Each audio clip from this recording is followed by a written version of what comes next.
Welcome to a new episode of Poker Therapy with Andy Black and RIkard Aberg.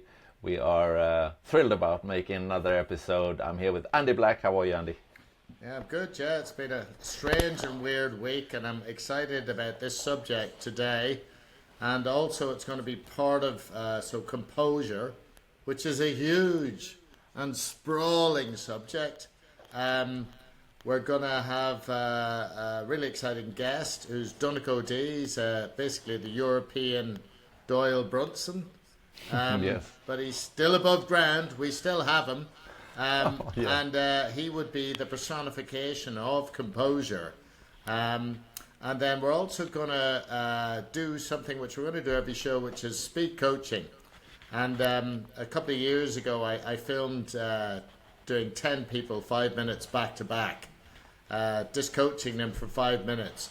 And we're going to use one of these bits. We're going to have new people on the show every week doing a bit of speed coaching. But we have Fintan Gavin, who's the president owner of the Irish Poker Tour, very successful tour in Ireland. And we're just going to draw this from the past where I did 5 minutes. It was the first filmed 5 minutes of speed coaching ever. And it's a bit on how you'll see it. You'll see the idea of it. And it will be a regular feature on this program, which viewers will be able to, contact us and maybe come on the show. Yeah, I think this one is a very interesting subject because we of course should apply it to our way of playing poker and the way before we play and after we play. It's very important, but also maybe think about it and get a bit more composure in life, wouldn't you say, Andy? Yeah, well, look, it's not one of my strengths, but when I am composed, I can be even more composed than people who are generally composed. It's a sweeping subject. I mean, almost 30 years ago when I went into the monastery, if somebody said composure to me in the same sentence, I would have laughed, and so would everyone else. But fairly frequently now, people come up to me and say, "Oh, you seem pretty composed." And it's like, yeah, I've been working on it for many, many years. And it's a subject which is it's particularly interesting in poker because there are very, very, very few people who don't lose their composure at least sometimes. I mean, when we were talking about Stephen Chidwick last week, it was quite clear that what was astonishing about him was he was managing so much, and yet he was still composed. And composure can happen deeper in tournaments. Somebody can be composed 1 minute and not composed the next. It can go because you have an argument with your partner. It can go because something comes up from your past. It can go because you're struggling dealing with pressure. It can go because you just lose the plot for some unexplained reason. It can go because somebody keeps beating you in a pot and you want to get back at them. And the list goes on and on and on and on. And the one thing I would actually say about it is, well, you got to, as always, try and be honest with yourself about where you are. And fortunately, the guest that we have, he may not understand that well other people being not composed.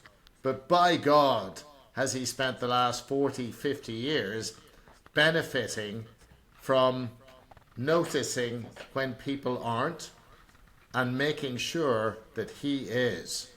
So Donnacha is known in Irish, European and world circles for being calm. Even the way he dresses is composed. He's very suave, and he sort of...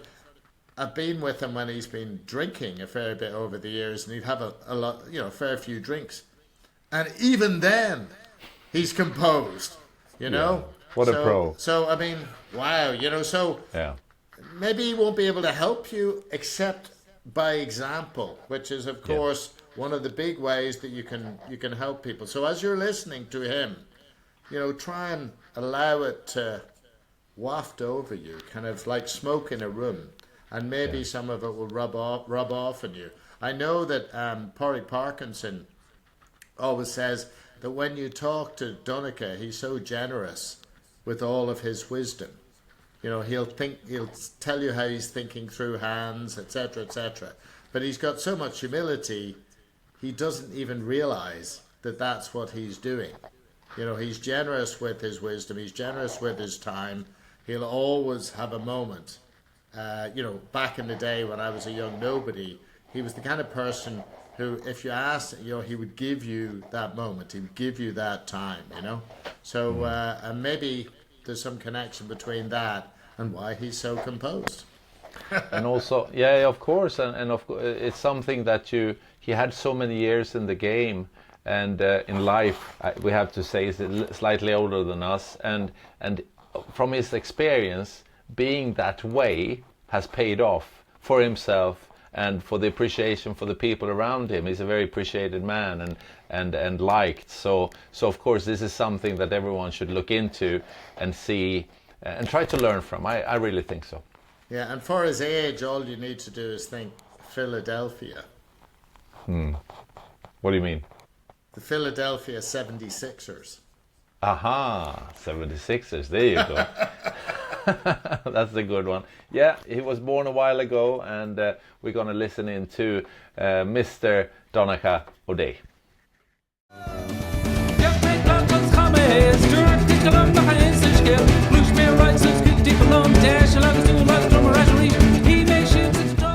So here he is, Donnacha O'Dea.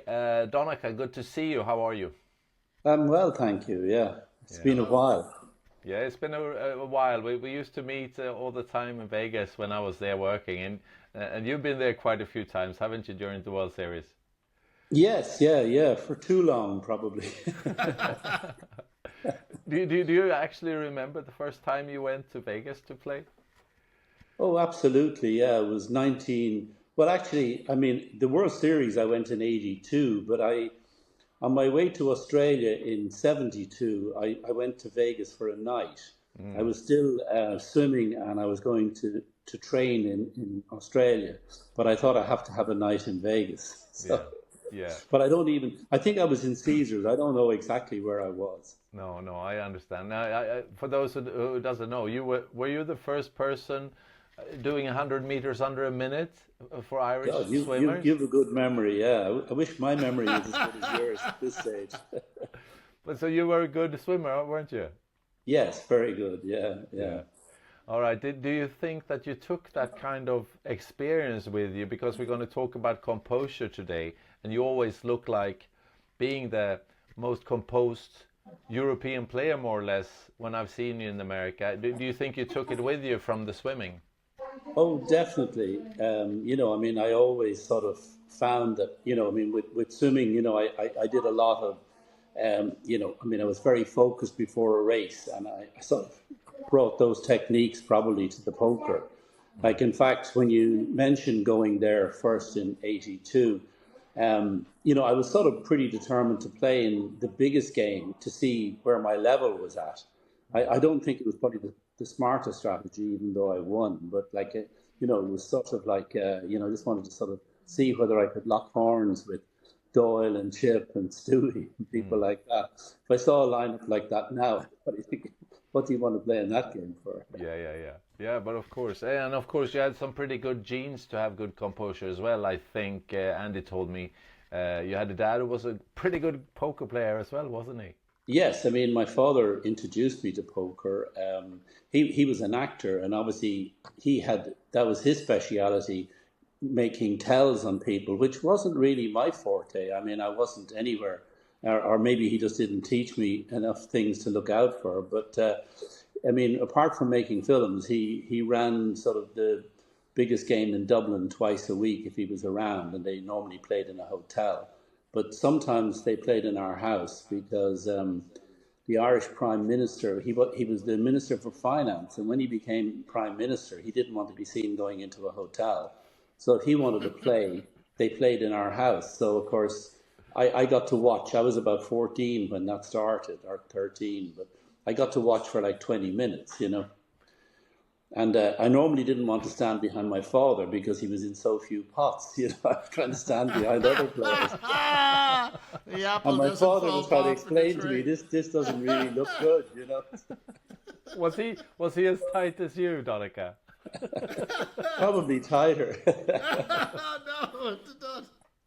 Yeah, that's good. Oh, excellent. I mean, over the years, I guess you understood how important it is to read people and to see how they act in different situations and what they look like when they're not composed. Is that something you picked up already in the early years?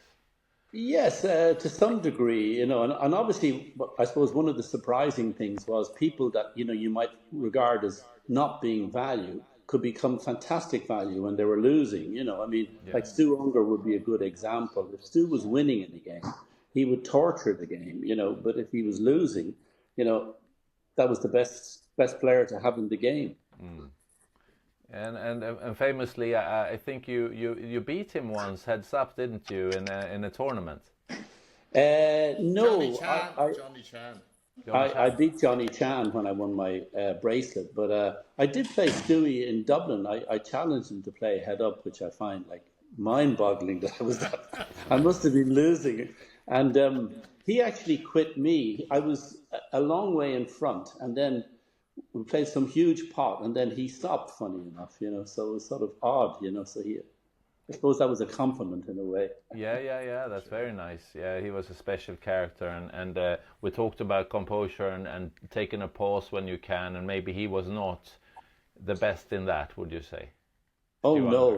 When he was losing, and also he sort of really had a desire to beat me in a pot. Like I played well against him, but I also played lucky against him, and it became a sort of a thing with him that you know, so he would come in with really bad cards to try and, you know, like play with, you know, do six off suit or something to try and bust my big pair or something. So I got a lot of action from him, you know, as such. Yeah. And then I played one big pot against him in Lake Tahoe, where I was losing in the game, and we played quite late. And so this big pot developed where the flop was Ace Jack, some rag card with it, and I had aces and jacks, and Stewie had three jacks. So we got all the money in, and there were a couple of spades out there. I had the ace of spades, so I had a possible backdoor, like a 25 to 1 shot, a backdoor flush. But and Stewie said to me, "Oh, have you got three aces?" So I knew when he asked me that question that he had three jacks. So there was a guy at the table called Dickie Carson who normally laid insurance. So the pot was so big, and he had gone to the toilet. So Stewie wanted to get insurance, and I didn't want to lay him, like, you know. I mean, my chances of winning this, I needed to hit an ace, you know, with two cards to come. So they held the game up for about 10 minutes, waiting for this guy to come back. And I said to Stewie, "Look, you know," I said, "Look, you know, I'm not going to lay you anything." And of course, it was embarrassing because everybody's coming over looking at this big pot. And so I said, "Look, if a spade comes, then I'll have a reasonable possibility of about 12 outs, and I might lay you something." So anyway, the dealer dealt, and an ace came. And then, you know, there was stunned silence, you know. So anyway, the dealer was just sitting there, and Stewie said to the dealer, "What the fuck are you doing?" He said, "Well, I wanted to see if you wanted to do anything." And he said, "What do you think I want to fucking do?" Wow. So Stewie had about $205 chips that we hadn't bothered putting in the pot. So he picked up the $205 and threw them at the dealer, you know. Oh my So God. But Donnacha, it is, I mean, as interesting as the story is, it is actually, I could think of 1,000 examples of you being composed, where it's something to do with money. You were very, you know, you were just very clear at that point. You know, this was the situation, and you weren't going to waste time messing around, you know? Well, you know, I mean, there was a lot of insurance done in those days, so there was a fair bit of that, and I mean, I could understand why he wanted to take insurance, you know. But anyway, it was just funny. I mean, it was like quite. Of course, by the time I got up the next day, the pot was like. I mean, I think the pot was about, like, this was in the early '80s. It was about 45 or 50,000. But the next day, like people were saying it was 100,000 and this and that, and you know. But I'm thinking of one thing that's just coming to my mind now. So your father didn't really teach you much. And as far as I know, I mean, you made the World Series final table in 83 and 91. And then Owen made it your son made it in 2011. And I don't think you taught Owen much. So is there a possibility that composure is often something to do with feeling contained in yourself for you?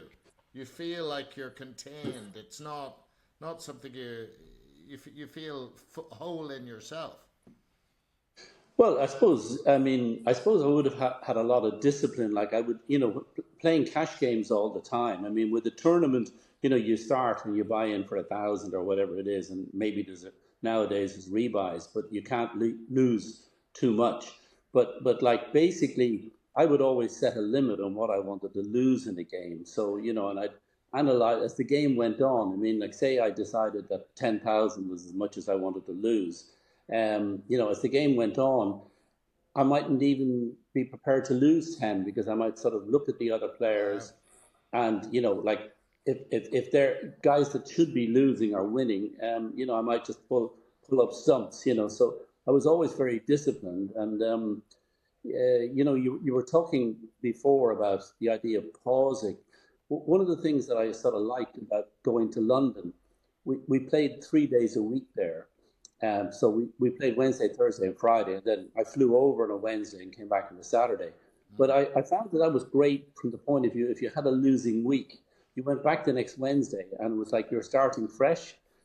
And I think that was a big help, whereas if you go to the World Series for a month, you're sort of chasing your losses for that month to some degree, even though I probably chased them less than other people. But the idea that you actually could, compartmentalize each week separately was sort of nice, Yeah, that's good. No, but it's always interesting to see. Did you ever? Of course, you keep your secrets in a way, but have you taught people about it? For example, your son or friends about how to think on this subject. He just seems to have that same, as Andy was saying, he seems to have the same nature, he seems to handle his bad days. I mean, nobody plays as well on their bad days as their good days, but he seemed to just inherit that. I mean, basically, I would say that he seemed to teach himself a lot. I'd won a tournament in Vegas, the Harris Carnival. And part of the prize, they gave you a floppy disk to simulate poker tournaments. Owen was, I think, 15. And, so I brought this home. But he wasn't really playing much at all. And as a joke, I said to him, this is your present from Vegas. And, so he was simulating it was tournaments. Quite cheap. It was quite cheap, that present. I think it would have cost $100 if I was to buy it. So he might have realized that. But so he was playing away, and it was the room was sort of downstairs, and my wife thought he was studying, and she was sort of delighted. And then she went in one day and saw all these cards on the computer screen, and of course I got it in the neck for giving him this, But like you could look at your results over a period of time, and so he just seemed to have a natural bent for it. Yeah. Yeah. Has it ever bothered you, or from your father to you, or you to your son, that the dangers of gambling and playing cards and so on? Have you talked about it? Oh yeah, no, it's not something I wanted him to do, and I spent a lot of time with him trying to persuade him to go to college. He did a tennis coaching course for a year, and I got one of my good buddies in England who I respected as a player, Derek Webb, and I got him on the phone. We had a conference call for about 2 hours, trying to persuade Owen to go to college, and so I it did worry me because he might be looking at me and thinking, oh, this is easy, but I mean, like 90-something% of people who gamble are going to lose, so But my father was also very disciplined with, you know, like finishing the game on time and stuff like that. So I sort of learned that, and even from the point of view that he was protecting other players, so they would finish. He used to bring an alarm clock to the game, and the alarm clock went off. You played 2 rounds at the table, and that was it.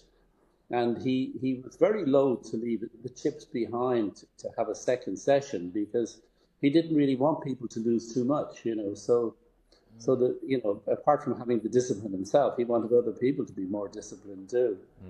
Yeah, that's very good. Taking a pause and having composure is such an important part. And also, me and Andy talks a lot about what you learn in poker and take with you to the poker table. You should also apply to your life in a way.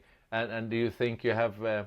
It's very important to use composure in life as well. Is that something you think of that you do, Donnacha?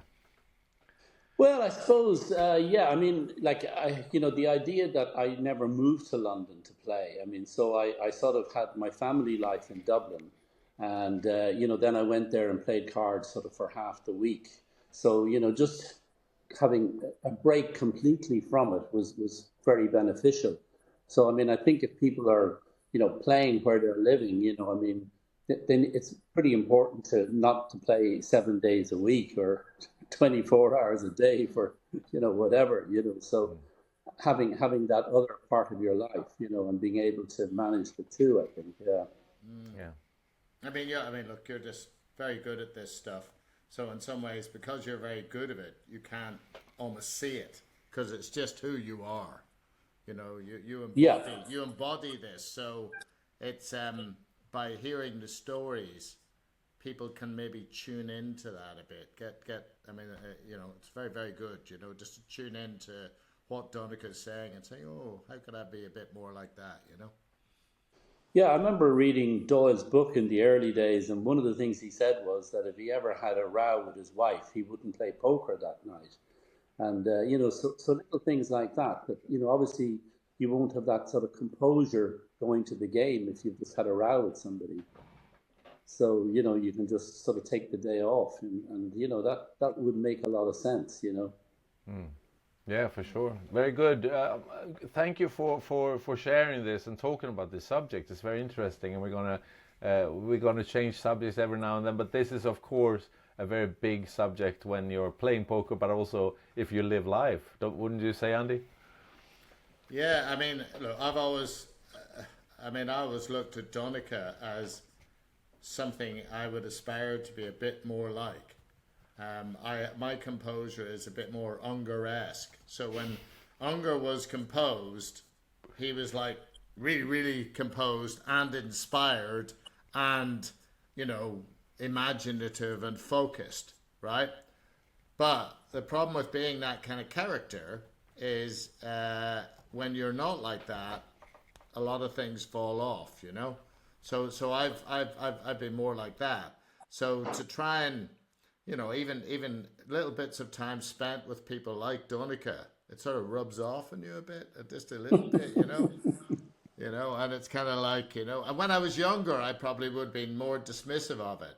But as I get older, I realized that I was just stupid and immature and wrong in my mind, and now I just sort of, look at that, those kind of qualities with a lot more appreciation and respect and understanding, So.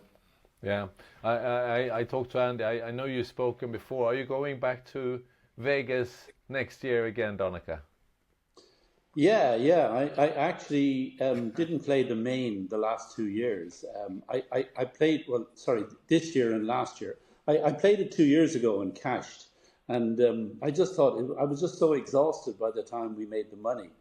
But I was feeling great withdrawal symptoms being back home. I only went for like 17 days. And I'm thinking I'm going to play the main again next year. I mean, we'll all be dead long enough. So I think I might put in a longer stint or something like that. I just played the two seniors tournaments this year. But, the main is a special tournament. It obviously suits somebody like myself that, plays quite conservatively and with the 2 hour levels.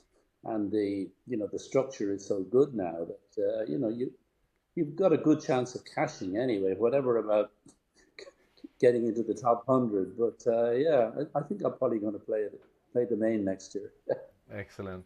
Now, thank you, Donnacha, for being with us, and I hope maybe sometime in the future there will be some other subjects besides composure that we might ask you about. Is that okay? Yeah, sure. Yeah. And good to see you again, Ricard. Yeah, good. And say hi to Owen for me. I remember I him will well. indeed. Yeah. Yeah. All right. Yeah. Okay.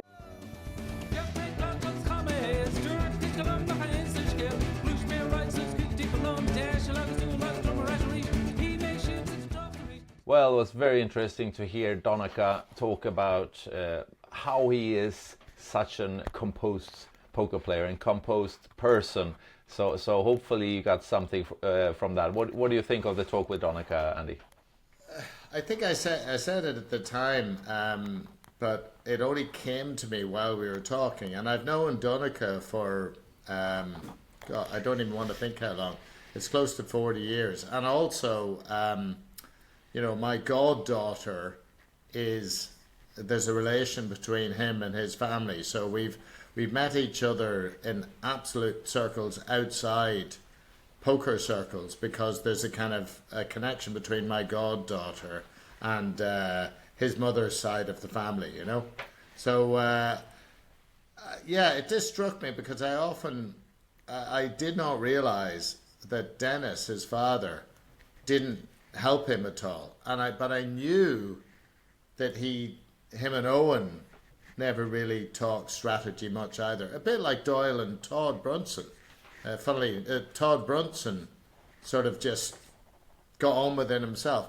And I'd never really made the connection that it's kind of, he's very independent, so it's almost like other things don't ruffle him. And lack of composure happens when something else wrecks your normal equanimity, your normal sense. So it of course makes sense that he was someone who's so self-contained, so it's almost like he's watching the world, and the world, although he might enjoy it, might find it interesting, might find it boring, might find it intriguing, whatever it is not bothering him. And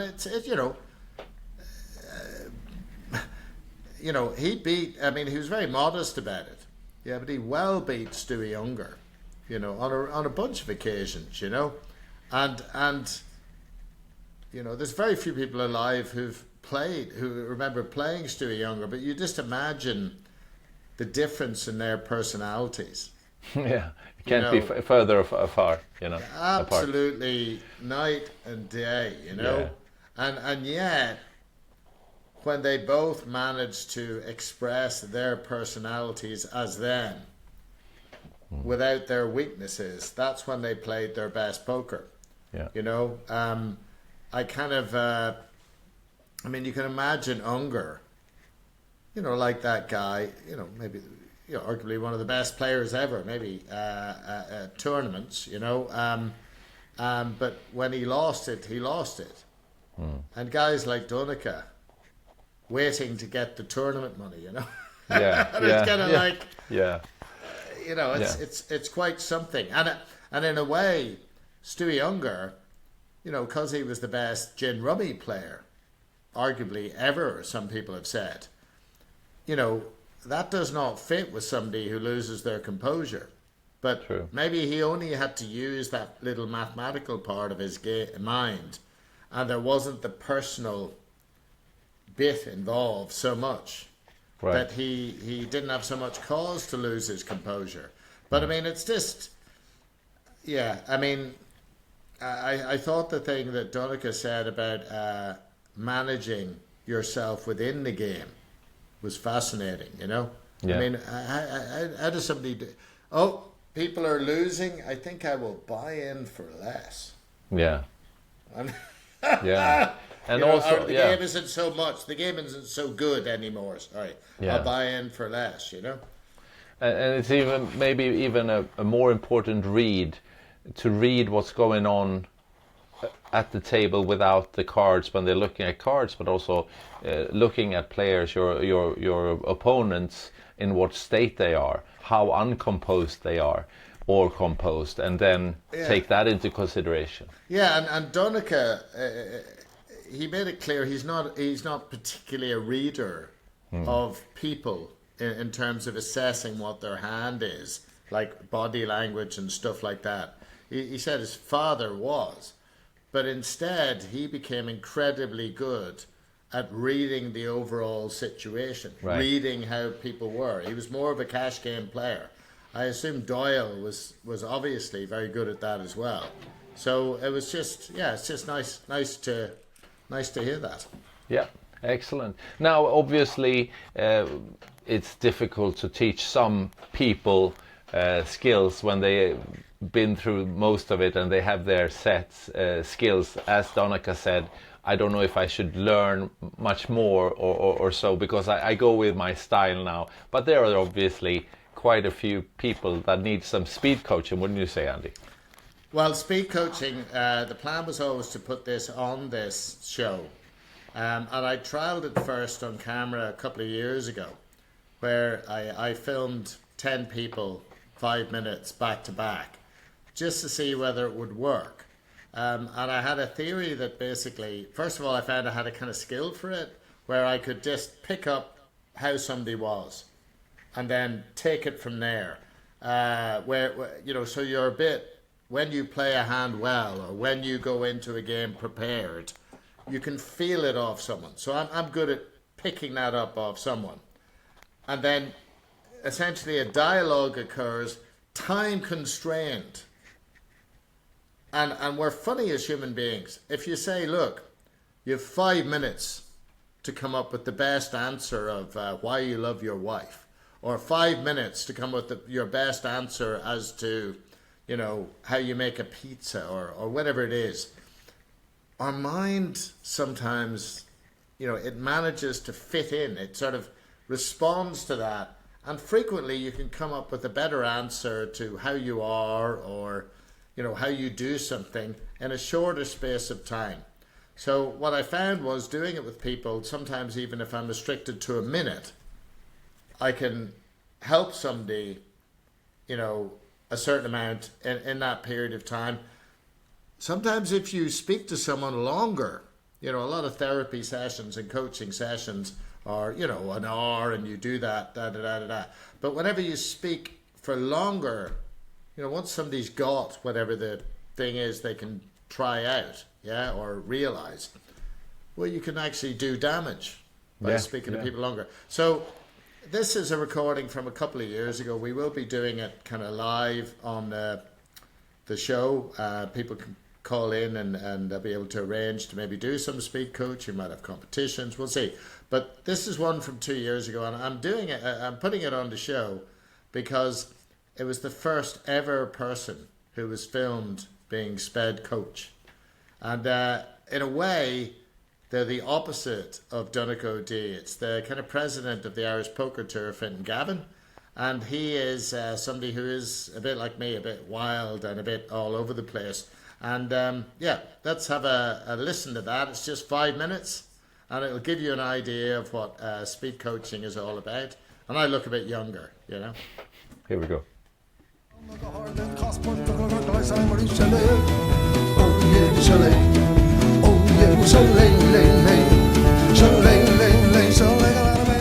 Okay, so first up, we have our supreme leader, Fintan Gavin of the Irish Poker Tour, and Fintan has been on a bit of a heater recently.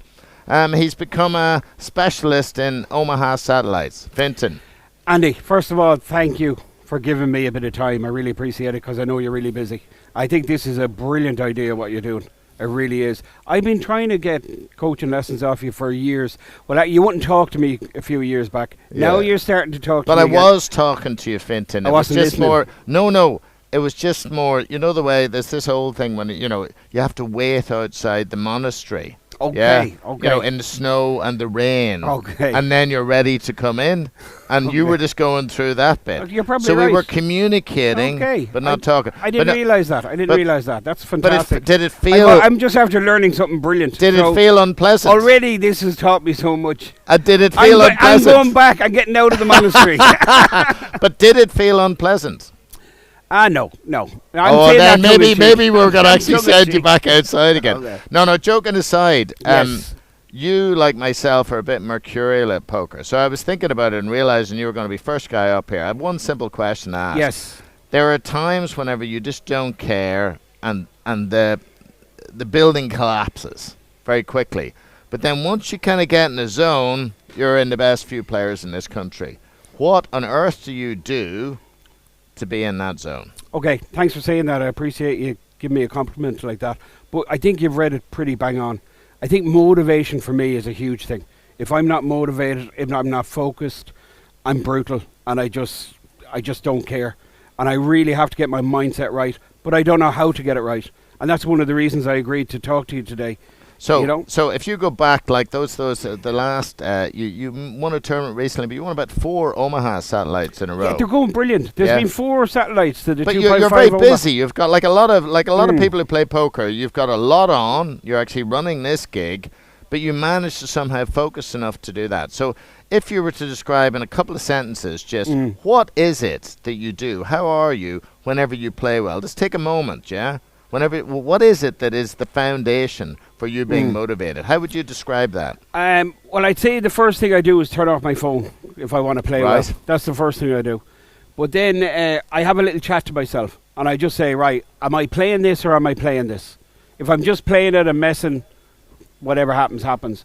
But if I actually make a conscious decision that I'm actually going to play well. And then, so my next question to you is, so say you manage to say that, right? Those times you manage to say that before you play. As the game progresses a little bit and the demon voices come in, do you need to say it to yourself again, or what do you need to do? Yeah. It depends how the tournament's going. If it's not going too well, I certainly have to remind myself. But, if I can get in the zone, get in the flow, do you know what I mean? More often than not, it works out well. So it's not a big thing. It's maybe just a little. Yeah, it's a little tweak. For me, it's really simple, but other stuff in the background has to be going good as well. Fiona has to be happy. The kids have to be happy. Right. Do you know what I mean? There's no one knocking on my door looking for something. Do you know what I mean? My responsibilities have to be met. That for me, that's a key thing.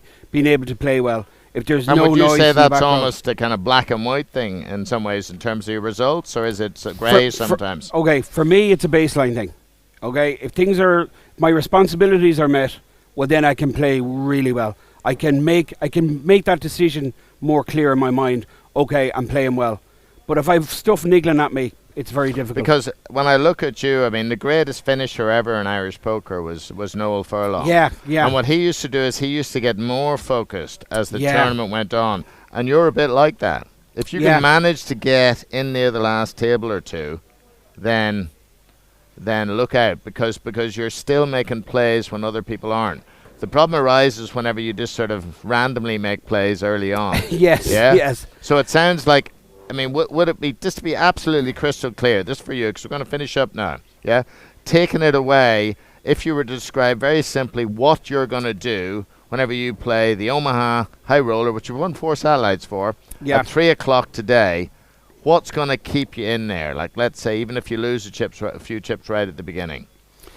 Well, it's going to be hard because it's a really tough field, as you know. That could be a motivating factor for me, that I'm playing top regs, so I have to up my game. So I think that's one factor that I can, help me get motivated. But yeah, I'm going to have to clearly make the decision. I'm going to give it my best shot and continually remind myself to do that.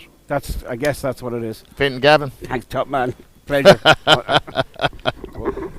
Andy, that was brilliant. Hey, so I'm going to do a summary of that. What Fintan said is very common, if the rest of your life is right, then that is a big factor. And also, whenever, it's often something very simple that we forget. That just to tell yourself, for him it was tell myself to be motivated, tell myself this matters. And just to maybe repeat that, to have a plan. You have to have a plan to actually repeat that. Now, Fintan didn't use the word plan, but that's essentially what he was describing.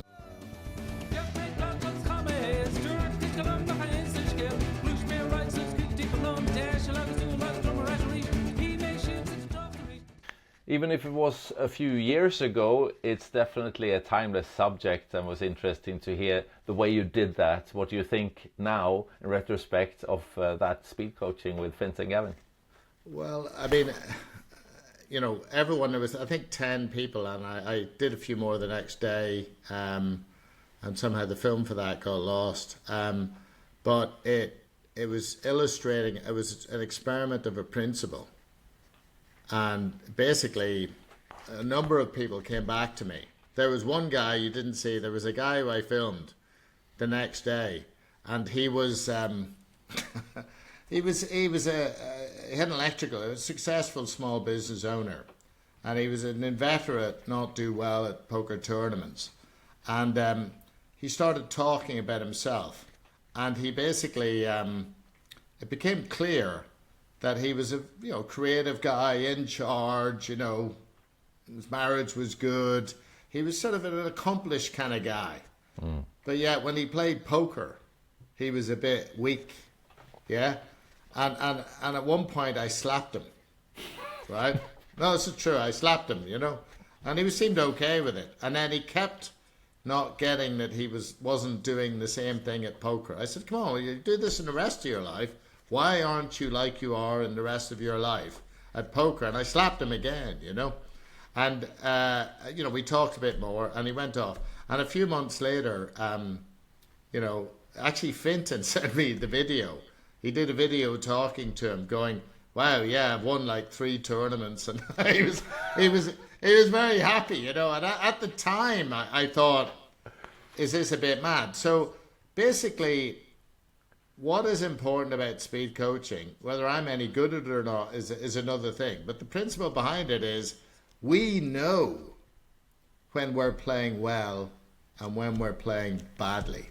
Right. And if the purpose of speed coaching is to tune into that and then try and get something I did with people. I can't remember whether, you'd find that people would have a physical position, a way of talking, an intensity, an energy when they were playing well. So I'd often get people to go away with, they go, they make a kind of movement of some sort. And then you give that to them to go away with, and they'd feel, so that they are, it's almost like we're trying to remember how we are when we play our best. But we forget. It gets covered over. We get distracted. And speed coaching is particularly good for just getting people to get maybe one thing which they can actually take away with. So, yeah, but it's not strange because poker is such a complex game. You might be overwhelmed a little bit about the situation, especially live poker. You have to keep things in mind. You remember past hands. You look at your opponents. It's a lot to take in. So it's not strange if you're not super used to it and have tons of experience that your mind kind of stray away a bit. I rarely meet people whose mind doesn't stray. And often you just don't know how it strayed. You've got some kind of idea, and even if you do, people tend to give themselves a hard time, which they think might help them, but it doesn't. And then maybe there's things they can do outside, meditation, different types of communication, physical exercise, etc., etc. There's a long, long list which they could do to get themselves in the kind of state. How they use the breaks. I mean, there's an incredibly long list. But often people give away themselves what the answer is. So I'm loath usually to give people the answer. I'm trying to get them to tell me what their solution is. And they either get the solution often or they get close to it. So they're directing me in that direction. And the good thing about speed coaching as well is, it's cheaper. Yeah. Because you're not like, if I'm, and I do free some speed, I do paid for coaching. but every paid for bit of coaching, I do some free coaching, you know. Yeah. And but time wise, it means that, you know, say I've got a client and he's there was a client of mine recently, and he was doing some ordinary coaching sessions, you know, of you know, an hour. But then what I do is, he's in the middle of he's about to start a tournament. He's feeling really awful. He doesn't feel right at all. He rings me up, yeah, and I just spent 5 minutes on the call with him. That's the way to do it. Helping him get back to a state where he felt okay. Yeah. One of the reasons we talked about this earlier, Andy, was also that even if you have a 10-minute break and your coach is there, you can reach your therapist in a way on your phone, have a video call for 5 minutes. You have time to go to the restroom and then back to the table. You know, and because you've done other work, those 5 minutes, it almost reminds you. You're being reminded of you're brought actually back to a place where you do it well. And there's lots of methods for doing this, but essentially the principle is the same. So and I can't tell you how many times myself or with other people that I've missed that little bit of support. Often the people who do well, you know, they frequently have a bit of support of some sort or other. Yeah. So this type of coaching, when I sort of invented it a few years ago, it just became clear that, you know, oh right, okay, this is a useful thing. Yeah, there's a big demand for it. Before we end today's episode, I just want to ask you, the music in the beginning, the first time I heard it was a bit strange. It's with Keela or Ronan Osnodaig. How do you say Ronan that? Osnodaig and Keela, the band. Ronan Osnodaig is probably the most famous Irish baron player, which is the Irish drum. But they're a very well-known Irish, I think, trad folk band. So, you know, it's not just traditional Irish music. It's a kind of mixture of that with a bit of world. But when I was speaking to Ronan the other day, hopefully we'll have him on the show sometime in the next while to discuss the lyrics of the song, because there is it's part of the lyrics are to do with throwing a stone into water. I think it's a river, almost to let your troubles leave. So all of the lyrics of the song, I'm not going to say more about it because I'd like the man himself to discuss it. He's an Irish icon. In the version we're playing, it's him, his brother, and then the other members of Keela, and they're, you know, the instruments. If you hear, there's an instrument that no one who's not from Ireland or a music aficionado will know it, but it's called the uilleann pipes. Yeah, fantastic. And they're like an Irish version of the bagpipes. Incredibly difficult instrument to play. So and you're hearing, of course, the Irish language. Yeah. Which is, you know, there's not that many people who speak the Irish language again. So why is this important? The idea is that there's a crossover. You know, the purpose of this program is to help people regardless of whether they're playing poker or something else.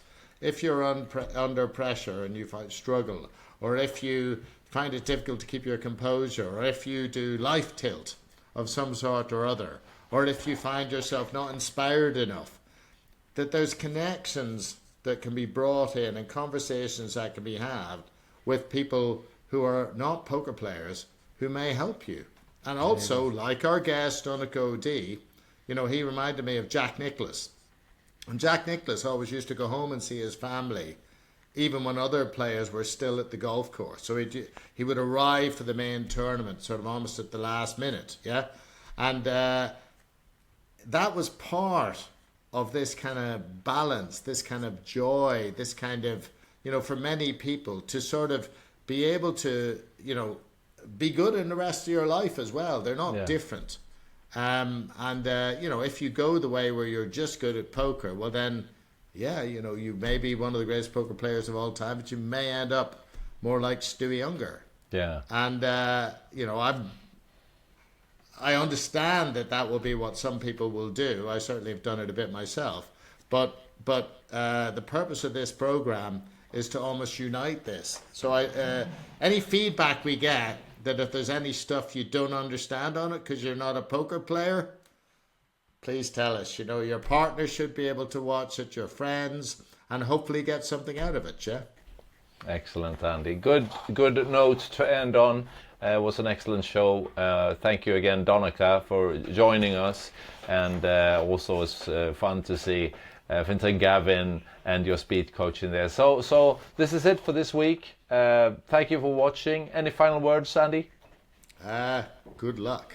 Good luck. See you next week.